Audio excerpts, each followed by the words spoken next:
할렐루야. 153 저녁기도에 오신 여러분들을 주님의 이름으로 환영하고 축복합니다. 오늘 월요일인데 오늘 하루 잘 보내셨죠? 월요병이 돋는 그런 귀한 하루 가운데도 하나님께서 여러분들을 보호하셔서 오늘 이 저녁기도에 나오게 하신 줄로 믿습니다. 오늘도 하나님께서 은혜 베풀어 주실 것이고 우리의 상한 마음, 우리의 힘든 마음을 위로해 주시는 귀한 시간이 될 줄로 믿습니다. 우리 같이 하나님의 말씀 먼저 보도록 하겠습니다. 누가복음 18장 1절에서 8절 말씀까지 우리 함께 보도록 하겠습니다. 누가복음 18장 1절에서 8절 말씀입니다. 우리 같이 한 목소리로 다 함께 봉독하도록 하겠습니다. 시작.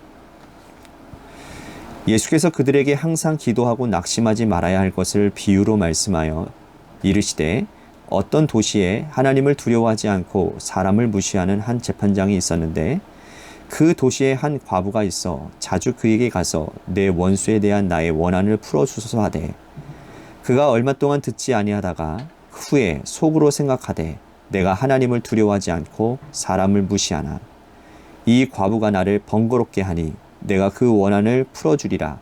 그렇지 않으면 늘 와서 나를 괴롭게 하리라 하였느니라. 주께서 또 이르시되 불의한 재판장이 말한 것을 들으라. 하물며 하나님께서 그 밤낮 부르짖는 택하신 자들의 원한을 풀어주지 아니하시겠느냐? 그들에게 오래 참으시겠느냐? 내가 너희에게 이르노니 속히 그 원한을 풀어주리라. 그러나 인자가 올 때에 세상에서 믿음을 보겠느냐 하시니라. 아멘. 직업의 세계에는요, 장인들이 참 많습니다.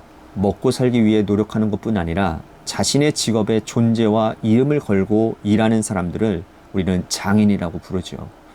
일본의 대표적인 스시 장인으로 유명하신 분이 오노지로라는 분입니다. 이분은 1925년생인데요. 그는 7살 때에 남의 집 식당에서 더부살이를 했던 사람이에요. 26살 때부터 이 스시를 만들기 시작해서 지금까지 단 하루도 빠짐없이 열심히 그 일을 하고 있습니다. 그의 식당은 아주 유명해서요. 3개월 전에 예약하지 않으면 식당에 가기가 불가능하다라는 거예요. 지난 2014년 미국 오바마 대통령이 일본에 방문했을 때에 이 아베 총리가 오노지로의 식당에서 대접을 했지요. 그 식당은 10명밖에 들어갈 수는 없지만 미슐랭 가이드에서 매년 별 3개를 받을 정도였습니다. 미슐랭에서 여러분 별 3개를 받았다라는 것은요. 그 식당 때문에 그 나라를 방문할 가치가 있을 정도의 그러한 의미를 가지고 있는 것입니다. 오노지로에게 한 기자가 이렇게 말을 했다고 합니다. 위대한 장인의 비결이 뭐냐고 물어봤어요. 그러자 그는 대수롭지 않게 대답을 했답니다. 어렸을 때부터 이 일을 하루도 빼놓지 않고 했기 때문에 이렇게 된 것이지 내가 무슨 특별한 재능이 있어서 유명해진 것이 아니라고 대답을 했다라는 거예요. 먹고 사는 일, 직업의 세계도 이러한 장인이 존재하는데 영적 세계, 특히 기도의 세계에서 우리가 장인이 되어야 되지 않겠습니까? 그래서 기도는 매일 해야 되는 것입니다. 오래 하는 것이고 또 깊게 해야 되는 것입니다. 하나님을 알고 신앙생활을 하면서부터 하나님 나라 갈 때까지 하루도 빼지 않고 드리는 우리의 기도가 하나님 앞에서의 영적 장인을 드리는 기도로 인정받을 수 있는지를 오늘 말씀을 통해서 우리들이 살펴보게 될 것입니다. 예수님께서 한 가지 비유를 제자들과 백성들에게 들려주고 계십니다. 기도에 대한 교훈이지요. 1절 말씀을 보십시오. 예수께서 그들에게 항상 기도하고 낙심하지 말아야 될 것을 비유로 말씀하여. 자, 예수님은 지금 기도의 핵심을 말씀하고 계세요. 항상 기도하고 낙심하지 말 것이다. 예수님의 비유에 두 사람이 등장을 하죠. 한 사람은 재판장이고 한 사람은 과부입니다. 2절과 3절 말씀 보십시오. 이르시되 어떤 도시에 하나님을 두려워하지 않고 사람을 무시하는 한 재판장이 있는데 그 도시에 한 과부가 있어 자주 그에게 가서 내 원수에 대한 나의 원한을 풀어주소서 하되. 재판장과 과부가 있었어요. 근데 주님은 재판장을 이렇게 묘사를 하고 있습니다. 하나님을 두려워하지 않고 사람을 무시하는 재판장. 최악이죠.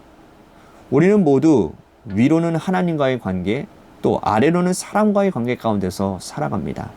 그런데 위에 계신 하나님을 두려워하지 않는 재판장인 동시에 사람을 무시하는 재판장이라면 이 사람은 최악 중에 최악이죠. 예. 그런데 이 사람이 높은 자리에 있는 겁니다. 재판장이에요. 이 사람이 여러분 내리는 판결이 어떻겠습니까? 이 사람의 판결은 위로는 하나님을 두려워하지 않기 때문에 정의롭지 않은 판결을 했을 겁니다. 또 아래는 사람을 무시했기 때문에 가난한 자, 병든 자, 뇌물을 가지고 오지 않는 자 무시했을 것입니다. 자기 마음대로 판결했다 그 말이라는 거예요. 그런데 이 도시에 한 과부가 살았는데 그 과부에게 억울한 일이 있었던 것 같아요. 그래서 이 일을 호소할 곳이 없어서 법정으로 간 겁니다. 과부는 이 법정에게 갔는데 재판장에 가서 매일매일 찾아갈 수밖에 없었습니다. 왜? 재판장이 약한 사람, 연약한 사람들의 그런 재판을 정의롭게 하지 않으니까. 그래서 매일매일 찾아간 거예요. 얼마나 자주 재판장을 찾아갔는지는 모르지만 재판장이 두 손 두 발을 다 들었어요. 4절 5절 말씀 보십시오. 그가 얼마 동안 듣지 아니하다가 후에 속으로 생각하되 내가 하나님을 두려워하지 않고 사람을 무시하나 이 과부가 나를 번거롭게 하니 내가 그 원한을 풀어주리라. 그렇지 않으면 늘 와서 나를 괴롭게 하리라 하였느니라. 그러니까 재판장 스스로도 자신을 알고 있어요. 하나님을 두려워하지 않고 사람을 무시한다라는 사실을 알고 있네요. 그런데 매일 자신에게 찾아오는 이 과부를 견딜 재간이 없는 거예요. 그는 결국 과부의 소원을 들어주기로 결정했습니다.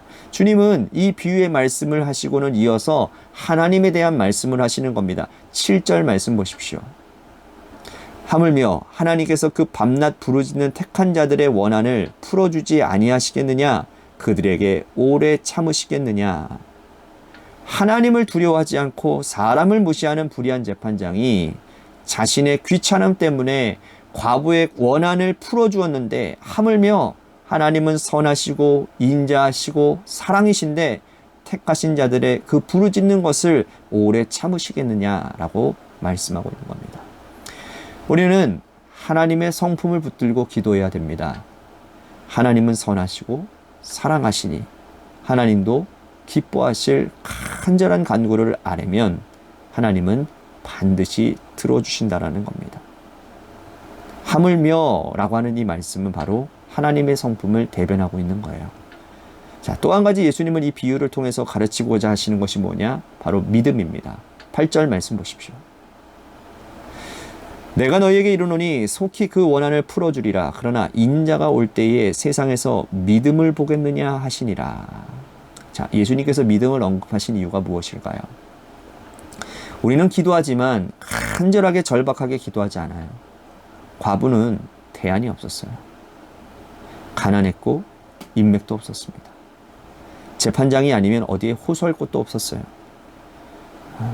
과부도 재판장이 악하다라는 것을 알고 있었습니다. 하나님을 두려워하지 않고 사람을 무시하는 재판장의 이 악함을 과부도 알고 있었어요. 하지만 다른 방법이 없는 겁니다. 가난했기 때문에 뇌물로 줄 돈도 없어요. 결국 과부는 매일 절박하게 재판장에게 매달릴 수밖에 없는 겁니다. 주님은 이 과부의 절박함을 뭐로 보셨느냐? 믿음이라고 보셨다라는 거예요. 우리는 어떤 마음을 가지고 기도하십니까? 간절함과 절박함을 가지고 기도하십니까? 기도는 하고 있는데 머릿속으로는 다른 계획을 갖고 있지는 않습니까? 이번 주까지 회복 안 되면 그 다음 계획을 진행할 것이라는 마음을 가지고 있지는 않냐라는 거예요. 우리의 마음에는 여러 가지 계획들이 있어요. 그죠? 기도하지 않고 경험과 돈, 인맥으로 펼쳐질 수 있는 다양한 계획들이 있어요. 그렇다면 과부처럼 절박한 믿음을 가지고 기도하는 것이 아닙니다. 절박하지 않고 절실하지도 않습니다. 이건 믿음이 아니에요. 몸만 나와서 기도하고 있을 뿐이지 믿음 가지고 절박하게 기도하지 않는 것입니다. 오늘 우리의 기도를 다시 한번 돌아보기를 바랍니다. 영적인 기도의 장인들이 다 되시기를 바랄게요. 좋으신 하나님을 기억하시고 다른 대안을 생각하지 않고 간절하게 엎드려 오늘도 기도하시기를 바랍니다. 우리 주님은 그 믿음을 원하고 계시다라는 사실이죠. 오늘 말씀을 생각하면서 우리 같이 기도했으면 좋겠습니다. 하나님, 언제나 우리의 기도를 들으시는 주님 안으로 주님 앞에 내가 기도하오니 마음을 다해서 절실하게 기도할 테니 하나님 우리의 기도를, 우리의 간구를 들어주시옵소서. 우리들의 간절한 간구, 우리들의 간절한 문제, 우리들의 간절한 기도 제목을 가지고 하나님 앞에 믿음 가지고 기도하는 이 시간이 되기를 소망하겠습니다.